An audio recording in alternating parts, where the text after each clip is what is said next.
U okviru foruma biće održano nekoliko diskusija u kojima će učestvovati predstavnici privrede, univerziteta u Kragujevcu i civilnog sektora. Mladi će moći da se informišu o ponudi visokoobrazovnih ustanova i mogućnostima zaposlenja nakon diplomiranja, kao i o kretanjima na tržištu rada.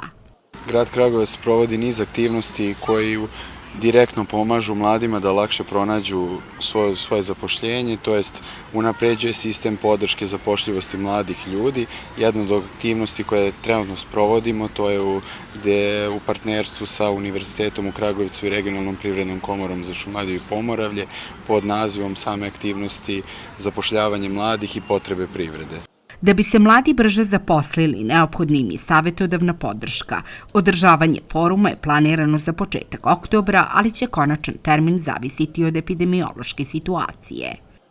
Naša zamisao je da to bude uživo, ali svakako pravimo i alternativu koja će biti plasirana, ceo sadržaj skupa biće plasiran online putem, odnosno emitovan onim grupama, fokus grupama koje najviše interesuje sam skup, a to su srednje škole, u organizacioni odbor foruma su koji će pripremiti forum i učestvovati u samoj realizaciji. Uključeni su predstavnici i srednjih škola, srednjih stručnih škola, tako da način na koji ćemo emitovati ceo skup, da li će to biti uživo prisustvo ili emitovanje putem platformi, diktirat će kako se odvija epidemiološka situacija.